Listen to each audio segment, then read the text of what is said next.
Class 11, Chapter 3, question number 7. Two trains A and B of length 400 meter each are moving on two parallel tracks with a uniform speed of 72 km per hour in the same direction. With A ahead of B, the driver of B decided to overtake A and accelerate by 1 meter per second square. If after 50 seconds, the guard of B just brushes past the driver of A, what was the original distance between them? ये बहुत tricky question है. इसको question को numerical solve करने से पहले question को समझना होगा. हमारे पास दो ट्रेन हैं, ट्रेन बी एंड ट्रेन ए. दोनों पैरेलल ट्रैक पर जा रही हैं, एक ही ट्रैक पर नहीं है. दोनों पैरेलल ट्रैक पे इस तरीके से जा रही हैं कि ए जो है वो आगे है और बी पीछे है. कितना पीछे है? दोनों के बीच में x मीटर का डिस्टेंस है. अब ये x कितना, यही हमें फाइंड करना है. अब दोनों का ट्रेन की जो लेंथ है वो कितनी है? 400 मीटर एंड 400 मीटर. दोनों कितने स्पीड से जा रहे हैं? एक यूनिफॉर्म स्पीड से, that is 72 kilometre per our. अगर 72 किलोमीटर पर आवर को मीटर पर सेकंड में कन्वर्ट करना चाहें तो क्या करना पड़ेगा? 5/18 से मल्टीप्लाई, तो 18 4 जा एंड 4 5 जा 20 मीटर पर सेकंड. मतलब दोनों 20 मीटर पर सेकंड से जा रहे हैं. अब बी के ड्राइवर ने सोचा कि मुझे इससे आगे निकलना है, तो what he had done, uniform ना जाकर क्या किया? Accelerated motion. यहां हम समझा दें यूनिफॉर्म मोशन में था, दैट मीन्स व्हाट, अगर कोई ऑब्जेक्ट यूनिफॉर्म मोशन में होता है तो initial and final velocity same, तो एक्सेलरेशन भी 0. और एक्सेलरेशन 0 है तो मतलब जितने स्पीड हो उतनी रहेगी. लेकिन बी ने क्या किया? एक्सेलरेट किया अपने आप को. कितने से? 1 मीटर पर सेकेंड स्क्वायर से एक्सेलरेट किया. और 50 सेकेंड में ट्रेन बी का गार्ड कहां होता है? ट्रेन के लास्ट में. ट्रेन बी का गार्ड जो है वो ट्रेन ए के ड्राइवर को जस्ट पास आउट किया. दैट मीन्स अब वो कंडीशन कैसे हो जाएगी? ये जो बी का गार्ड है वो ए के इंजन से, ड्राइवर से जस्ट पास हुआ, मतलब कि बी ए को ओवरटेक कर गई. दैट मीन्स बी ने कितना डिस्टेंस कवर कर लिया? बी ने डिस्टेंस कवर किया जितना ए ने किया होगा 50 सेकेंड में पहले, तो क्योंकि ए रुका नहीं है, ए 50 सेकेंड में भागा होगा कुछ, तो उतना कवर किया, प्लस एक्स डिस्टेंस कवर किया होगा, प्लस अगर ये इधर आ जाता इतने में, फिर उसने क्या किया? इसने इसको भी कवर किया. किसको? ट्रेन ए की लेंथ को कवर किया. अगर ट्रेन की ए की लेंथ को कवर करता तो केवल क्या हो जाता? ए और बी के ड्राइवर आसपास होते. लेकिन बी और आगे निकल गया, मतलब इसने खुद की डिस्टेंस को भी कवर किया. दैट मीन्स इसने टोटल डिस्टेंस कितना कवर किया है? Distance covered by train A plus distance of the train A, that is length of train A, plus distance that mean length of train B, and plus initial distance between A and B. अब हमें बताना है कि x कितना है. तो सबसे पहले तो हम ये देख लें कि इन 50 सेकंड में a कितना चला और b कितना चला. तो let's see. For train a u equal to 20 metre per second. Acceleration 0 है क्योंकि यूनिफॉर्म मोशन है, और टाइम कितना है? 50 सेकेंड. तो इन 50 सेकेंड में a कुछ चला है, वो कितना चला है? s equal to ut plus half a t square. u की वैल्यू 20, t की वैल्यू 50, हाफ a तो 0 ही है, तो हमारा ये पूरा आंसर 0 हो गया. And 20 into 50 that is 1 kilometre, that is 1000 metre. तो सो इन 50 सेकेंड्स ट्रेन ने कितना कवर किया? 1000 मीटर. अगर ये भी एक्सेलरेट नहीं करता तो ये भी 1000 मीटर ही चलता, लेकिन नहीं, यहां ट्रेन बी ने क्या किया? एक्सेलरेशन. बाकी सब डेटा वही है, केवल एक्सेलरेशन 0 से क्या हो गया? 1. तो s equal to ut plus half a t square किया तो 20 इंटू 50 1000 तो सेम आ गया, प्लस हाफ ए इंटू 50 का स्क्वायर. 50 का स्क्वायर किया तो कितना आ गया? 2500 एंड डिवाइड बाई 2 तो 1250. 1000 प्लस 1250 को 2250. तो ट्रेन बी ने टोटल कितना कवर किया है? 2250 मीटर. तो ट्रेन ने जो बी ने डिस्टेंस कवर किया वो किसके इक्वल है? हम देख चुके हैं, ट्रेन ए के डिस्टेंस, क्योंकि वो भी चला है, प्लस दोनों ट्रेन की लेंथ के, और प्लस इनिशियल डिस्टेंस के. हमें निकालना है इनिशियल डिस्टेंस कितना था. तो हमें ये पता है, ये भी पता है, ये भी पता है, ये निकालना है, तो उसका माना x. तो ये हो गया 2250 इक्वल टू 1000 प्लस की लेंथ 400 प्लस की लेंथ 400 और प्लस कितना डिस्टेंस था? x. तो ये हो गया हमारा 800 और प्लस 1000 1800. तो x इक्वल टू कितना हो जाएगा? 2250 minus 1800 that is 450 metre. So that means initially ये दोनों कितने डिस्टेंस अपार्ट पे थे? 450 मीटर डिस्टेंस पर थे। अब इसी का क्वेश्चन नंबर 8 देखते हैं हम। क्वेश्चन नंबर 8 क्या रहा है? On a 2-lane road car A is traveling with a speed of 36 km per hour. Two cars B and C approaches car A in opposite directions with a speed of 54 km per hour each.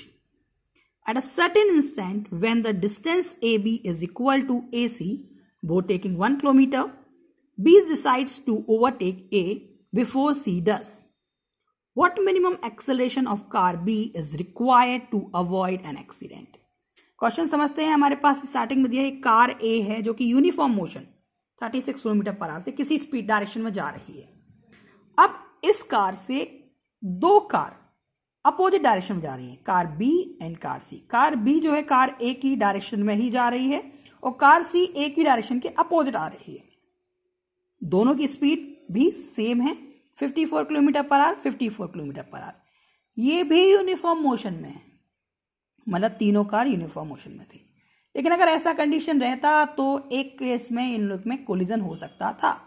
तो what, जब A B और ए सी same थे और वो कितने थे? 1 kilometre, that mean 1000 metre थे, तब बी के ड्राइवर ने डिसाइड किया कि मुझे ए को पहले ओवरटेक करना है कि सी ओवरटेक कर पाए उससे। तो कैसे करेंगे? तो सबसे पहले तो हमें पता होना चाहिए कि सी जब ओवरटेक करेगा कितने सेकंड में, उस हिसाब से हम इसको टाइम निकाल के फिर इसमें एक्सेलरेशन निकालेंगे। फर्स्ट ऑफ ऑल, चूंकि ये दोनों एक ही डायरेक्शन में है तो इनकी रिलेटिव स्पीड में क्या आएगा? डिफरेंस। और ये अपोजिट डायरेक्शन में है तो रिलेटिव स्पीड में क्या आएगा? प्लस।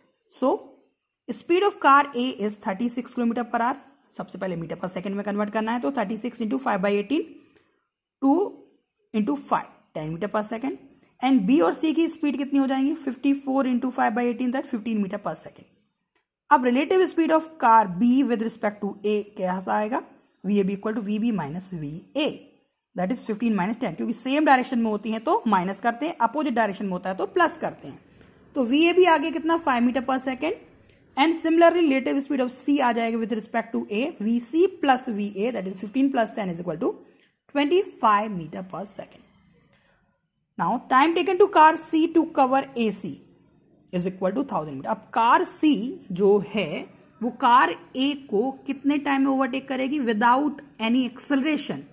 कितना? हमें पता है इनके रिलेटिव स्पीड हो गया 25 एंड डिस्टेंस है 1000। तो टाइम कितना लगेगा इसको? हम जानते हैं speed equal to distance upon time, तो time equal to distance upon speed, that is 40 second. तो मतलब कि ये कार यहां से यहां 40 सेकेंड में पहुंच ही जाएगी।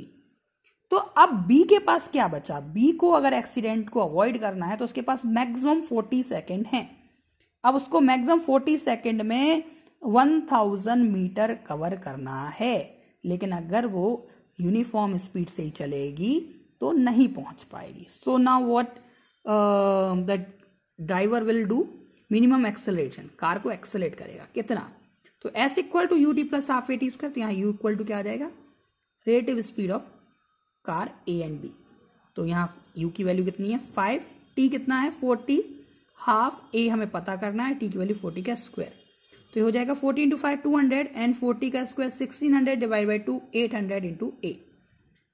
1000 में से 200 गया, 800 बचा और 800 ए इक्वल टू 800, तो a equal to 1 metre per second square. That means अगर हमें एक्सीडेंट को अवॉइड करना है तो minimum acceleration should be 1 metre per second square for driver of a car B. Question number 9 देखते हैं। Two towns A and B are connected by a regular bus services with a bus leaving in either direction in every 10 minutes. A man cycling with a speed of 20 km per hour in the direction A to B notices that a bus goes past him every 18 minutes in the direction of his motion and every 6 minutes in the opposite direction. What is the period T of the bus service and what speed do the buses ply on the road? Question समझते हैं। दो town है, town A and town B, इनके बीच एक सड़क है।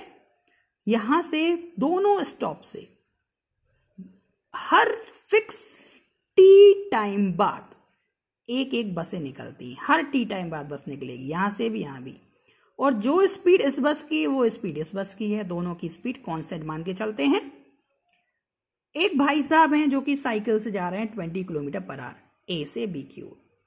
तो इन्होंने देखा कि हर 6 मिनट में यहां से मतलब बी से ए की ओर एक बस निकलती है, फिर हर 6 मिनट बाद बी से ए निकलेगी, बी से ए निकलेगी, और हर 18 मिनट बाद ए से बी की ओर निकलेगी। मतलब जो सामने से आ रही हर 6 मिनट बाद उनको सामने से बस निकलती हुई दिखाई देती है, और पीछे से हर 18 मिनट बाद इनको बस निकलती हुई दिखाई देती है। हमें बताना है कि उस बस की स्पीड कितनी है और बस स्टॉप से कितने मिनट के बाद बसेस निकलती हैं। So let the speed of bus is x kilometre per hour, then relative speed of bus moving in the direction a to b, क्योंकि साइकिलिंग वाला कहां जा रहा है ए से बी, तो उसकी कितनी हो जाएगी सेम डायरेक्शन, तो x - 20, and relative speed of बस सामने से b टू a कितना होगा x + 20 kilometre per hour. Time taken to bus passing, अब ए से बी में कितना पास कर रहा है 18 मिनट बाद, मतलब कि 18 मिनट को हम अगर आर में कन्वर्ट करें तो कितना 3/10, और सामने से 6 मिनट बाद बस पास कर रही है बी टू ए, तो 6/60 मतलब 1/10 आर। अब जितना जब स्पीड कांस्टेंट है और टाइम भी कांस्टेंट है तो डिस्टेंस भी क्या होगी इक्वल कांस्टेंट। तो distance covered by bus A to B is equal to distance covered by bus B to A, मतलब कि जितना 18 मिनट में ये डिस्टेंस कवर करेगा उतना ही 6 मिनट में ये डिस्टेंस कवर करेगा। रिलेटिव डिस्टेंस की बात करें तो हमारे पास क्या हो जाएगा relative speed into time, relative speed into time, value solve 10 से 10 cancel, 3x - 60 is equal to x + 20। x इस साइड आएगा तो 3x - 2x, -60 उस साइड आएगा तो प्लस हो जाएगा, 2x = 80 तो x = 40 किलोमीटर पर आवर। मतलब कि जो बस स्टॉप से बसेस निकल रही हैं उनकी कांस्टेंट स्पीड कितनी है 40 किलोमीटर पर आवर।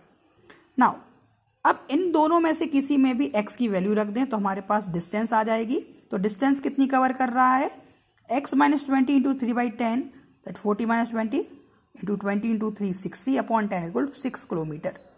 तो एक फिक्स टाइम इंटरवल में कितना डिस्टेंस कवर कर रहा है 6 किलोमीटर।